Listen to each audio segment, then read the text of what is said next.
Japan technology के मामले में हमेशा से ही दुनिया से कई कदम आगे रहा है। आज पूरी दुनिया जहां 2022 में जी रही है, वहीं जापान 2122 में जी रहा है। ऐसा हम हवा में नहीं कह रहे, बल्कि जापान के आविष्कार देखकर आपको खुद यकीन हो जाएगा, क्योंकि जो टेक्नोलॉजी आज जापान के लोग इस्तेमाल कर रहे हैं, भारत को उस लेवल तक पहुंचने में अभी लंबा वक्त लग सकता है। पहले कैस्टल प्लेयर से लेकर पहले लैपटॉप तक, और यहाँ तक कि रोजाना सोशल मीडिया पर इस्तेमाल किए जाने वाले इमोजीज का आविष्कार भी जापान में ही किया गया है। लेकिन इसके अलावा भी ऐसे कई आविष्कार हैं जो आपको सिर्फ जापान में ही देखने को मिलेंगे। जानने के लिए बने रहिए वीडियो के अंत तक। Number 1 is colour changing dresses. एक समस्या जो लगभग सभी लोगों के साथ देखने को मिलती है, और वो भी खास तौर पर महिलाओं के साथ, वो ये है कि जब भी कहीं बाहर जाना होता है तो उनके पास कपड़े नहीं होते।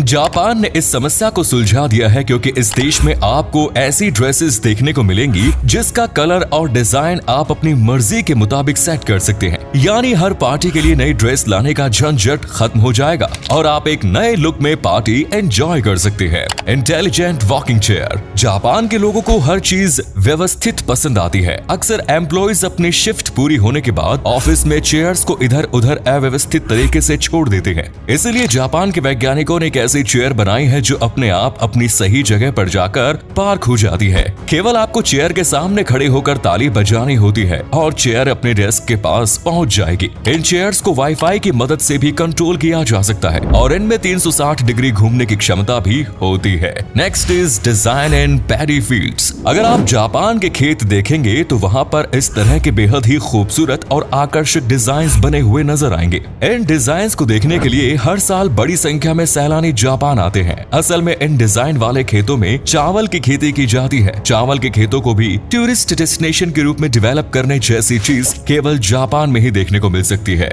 Next is underground farming. जमीन के नीचे खेती के बारे में आप और हम सोच भी नहीं सकते, क्योंकि बचपन से ही हमें बताया गया है कि खेती के लिए धूप और बारिश बहुत जरूरी है। लेकिन जापान एग्रीकल्चर के मामले में अभी कई कदम आगे है। जापान अंडरग्राउंड टनल्स में खेती कर रहा है। इतना ही नहीं, बिल्डिंग्स के अंदर भी जापान ने फल और सब्जियां उगानी शुरू कर दी है। कई दीवारों पर भी आपको पेड़ पौधे लगे हुए नजर आ जाएंगे, जिसे वर्टिकल फार्मिंग कहते हैं। Next is futuristic museum. आप जब भी किसी म्यूजियम में आज जाते होंगे तो वहां आपको इतिहास से जुड़ी चीजें ही देखने को मिलती होंगी। लेकिन जापान के म्यूजियम में आपको पास्ट की नहीं बल्कि फ्यूचर की चीजें देखने को मिलेंगी। आने वाले समय में दुनिया में क्या क्या आविष्कार हो सकते हैं, टेक्नोलॉजी के क्षेत्र में किस तरह की क्रांति आएगी, ये सब चीजें जापान के म्यूजियम्स में देखने को मिल जाएंगी। इन म्यूजियम्स में इस्तेमाल होने वाली तकनीक भी कमाल की है। हर उम्र के लोग इन म्यूजियम्स को काफी ज्यादा एंजॉय करते हैं। Next is digital girlfriend. Japan में सिंगल युवाओं की संख्या भी लाखों में है। ऐसे बहुत से युवा हैं जिन्होंने शादी ही नहीं की। इन लोगों की तन्हाई को कम करने के लिए साइंटिस्ट्स ने डिजिटल गर्लफ्रेंड बनाई है। ये गर्लफ्रेंड एक एनिमेटेड कैरेक्टर होती है जो आपको मोरल सपोर्ट देती है। इनके अंदर फीलिंग्स भी होती है।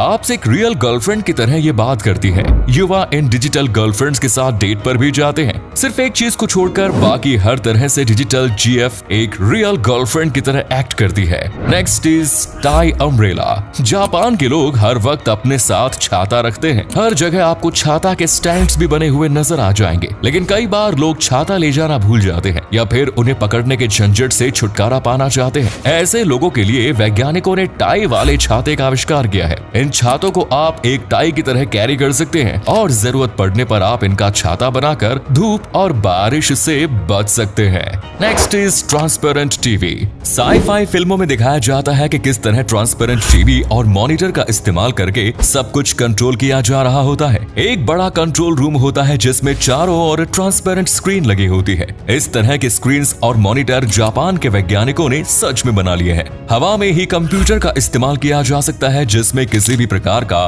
बटन या फिर ठोस बेस मौजूद नहीं होगा। Next is solar lighter. Japan के लोगों के बीच सिगरेट पीने की आदत काफी बुरी है, इसीलिए लोग अपने साथ हर वक्त लाइटर कैरी करते हैं। लेकिन लाइटर के साथ एक समस्या ये आती है कि इन्हें फ्लाइट या फिर ट्रेन में नहीं लेकर जाया जा सकता। अगर आप स्मोकिंग करते हैं तो कभी न कभी आपसे भी सिक्योरिटी ने लाइटर बाहर निकालने के लिए जरूर कहा होगा। वहीं जापान में लोग सोलर लाइटर का इस्तेमाल करने लगे हैं। ये एक छोटा सा लाइटर होता है जो धूप में रखने पर काम करता है। इन लाइटर्स में फ्यूल खत्म होने की भी समस्या नहीं होती, क्योंकि ये पूरी तरह रिन्यूएबल एनर्जी से ऑपरेट होता है। Next is capsule hotels. Japan में जगह की काफी कमी है और होटल्स का रेंट वहाँ पर बहुत ज्यादा है। इस समस्या को दूर करने के लिए जापान ने अपने यहाँ कैप्सूल होटल्स बनाए हैं। इन होटल्स में इतनी जगह होती है कि एक व्यक्ति आराम से सो सकता है। कैप्सूल के अंदर चार्जिंग पॉइंट और लाइट जैसी सुविधाएं भी होती है और साथ ही अटैच टॉयलेट बाथरूम भी इन होटल्स में होते हैं। रेलवे स्टेशंस और एयरपोर्ट्स के आसपास आसानी से इस तरह के होटल्स मिल जाएंगे। जिन लोगों को केवल रात में सोने के लिए होटल्स चाहिए होते हैं उनके लिए ये बिल्कुल परफेक्ट है।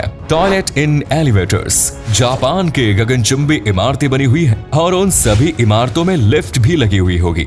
जाहिर सी बात है, लेकिन लिफ्ट के अंदर टॉयलेट सीट्स भी आपको लगी हुई नजर आ जाएंगी। ऐसा इसलिए यदि किसी प्रकार की इमरजेंसी में लिफ्ट बीच में अटक जाती है या पावर कट होता है और उसमें लोग फंस जाते हैं तो लिफ्ट में फंसे लोग टॉयलेट का इस्तेमाल कर सकते हैं। Next is high tech cemeteries. Japan में जगह की कमी के कारण शव के दफनाने के लिए कब्रिस्तान में जगह कम पड़ने लगी है और इसीलिए अब वहां पर हाईटेक ग्रेवयार्ड या सिमेट्रीज बनाई जा रही हैं। इन सिमेट्रीज में बहुत कम जगह में 2000 बॉडीज को रखा जाता है और उन बॉडीज को यहां पर करीब 33 सालों तक प्रिजर्व किए जाने की सुविधा भी मौजूद है। इसके बाद बॉडी डिकम्पोज कर दी जाएगी और नई बॉडीज के लिए जगह बना दी जाएगी। Next is remote control mop. घर की सफाई करते वक्त आपने कभी न कभी तो सोचा होगा कि काश ऐसा कुछ होता कि आप सोफे पर बैठे रहे और घर की सफाई अपने आप हो जाए। ऐसे में आप जापान से रिमोट कंट्रोल मॉप लेकर आ सकते हैं। एक रिमोट कंट्रोल कार या खिलौने की तरह आप एक जगह बैठकर ही पूरे घर की सफाई कर सकते हैं। छोटे कोने में भी ये मॉप आसानी से चला जाता है और सारी धूल मिट्टी को साफ कर देता है। Next is chopstick fan. कई बार खाना गर्म होता है तो उसे फूंक फूंक कर खाना पड़ता है। ऐसा ही जापान के लोगों के साथ भी होता है। जापान में नूडल्स काफी पसंद किए जाते हैं, लेकिन कई बार गर्म नूडल्स के कारण लोगों की जीभ जल जाया करती थी। इस परेशानी को दूर करने के लिए जापान के वैज्ञानिकों ने चॉपस्टिक में ही एक पंखा लगा दिया है। इससे जापान के लोगों को फूंक मारने का कष्ट नहीं करना पड़ेगा। बस चॉपस्टिक की मदद से नूडल्स उठाने हैं और चॉपस्टिक पर लगा फैन उन्हें ठंडा कर देगा, जिसे आप आराम से खा सकते हैं। तो दोस्तों, ये तो वो आविष्कार हुए जो सिर्फ जापान में ही देखने को मिलते हैं। इनके अलावा जापान ने कई ऐसे आविष्कार भी किए हैं जिनका इस्तेमाल भारत सहित पूरी दुनिया में किया जा रहा है। Tactile paving, 3D painting, selfie stick, emojis, bullet train, QR code और कार नेविगेशन जैसे तमाम आविष्कार जापान के ही देन है। तो उम्मीद है ये वीडियो पसंद आई होगी। जापान का कौन सा आविष्कार आपको सबसे ज्यादा मजेदार और यूजफुल लगा और आप जापान जाकर कौन सा डिवाइस खरीदना पसंद करेंगे, कमेंट्स में जरूर बताएं। ऐसे ही और वीडियोस के लिए जुड़े रहिए हमारे साथ। धन्यवाद।